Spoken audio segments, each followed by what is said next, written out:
Hello guys, welcome my YouTube channel. So आज का हमारा टॉपिक है steps of research process. Step 1, selecting the research topic. इसमें पहले रिसर्च का टॉपिक को सेलेक्ट करना पड़ता है। जब हम रिसर्च का टॉपिक सेलेक्ट करते हैं तब हमें टॉपिक सेलेक्ट करते हुए बहुत सारी बातों का ध्यान रखना पड़ता है। यानी जो भी आप रिसर्च का टॉपिक सेलेक्ट कर रहे हैं उस टॉपिक के रिगार्डिंग आपके पास डाटा अवेलेबल होना चाहिए। Step 2, defining the research problem. इसमें क्या करना है, जैसे आपने रिसर्च का टॉपिक सेलेक्ट कर लिया, लेकिन टॉपिक को सेलेक्ट करने के बाद आपको अपनी रिसर्च प्रॉब्लम पर डिफाइन देना पड़ता है कि किस प्रॉब्लम के रिगार्डिंग आप रिसर्च कर रहे हैं। Step 3, objective of research.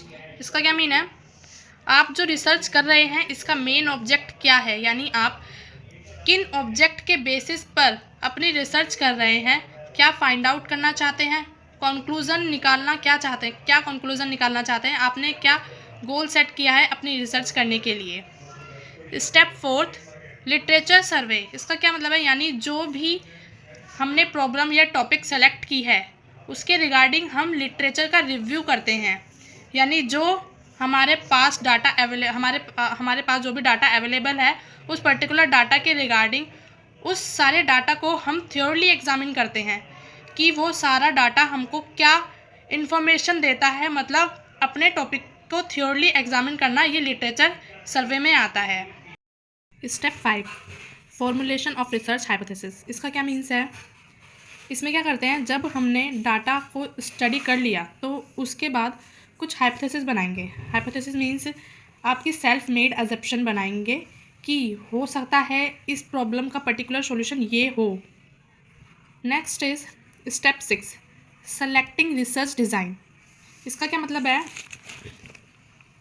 आपको रिसर्च का डिज़ाइन सेलेक्ट करना होता है कि आपको किस तरीके की रिसर्च करनी है। आपको क्वालिटेटिव रिसर्च करनी है या क्वांटिटेटिव रिसर्च करनी है या डिस्क्रिप्टिव रिसर्च करनी है, किस तरीके की रिसर्च करनी है, इस चीज़ का ध्यान रखते हुए आपको रिसर्च का डिज़ाइन सेलेक्ट करना होता है।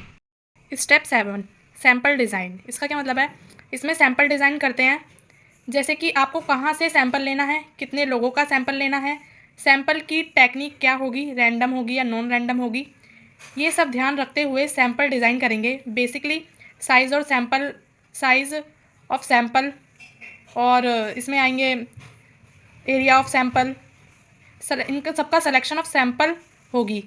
सारी चीज़ हम सैम्पल डिज़ाइन में डिस्कस कर लेते हैं। नेक्स्ट है स्टेप 8। स्टेप 8 में क्या है, कलेक्शन ऑफ डाटा। इसमें क्या होगा, इसमें डाटा कलेक्शन करते हैं। इसके दो मेथड होते हैं, प्राइमरी एंड सेकेंडरी।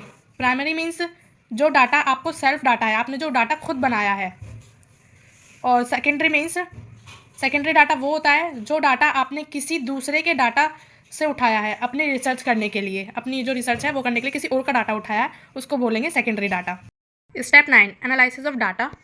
इसमें क्या होता है, जो डाटा आपने कलेक्शन किया है उसको एनालाइज करते हैं। Step 10, testing of hypothesis. इसका क्या मीन्स है, जैसे आपको पता है हाइपोथेसिस के लिए बहुत सारे टेस्ट होते हैं, टी टेस्ट, एफ टेस्ट, ये सारे टेस्ट आपको अप्लाई कर देने हैं अपने हाइपोथेसिस को टेस्ट करने के लिए कि जो भी हाइपोथेसिस हमने क्रिएट की है वो करेक्ट है या नहीं है।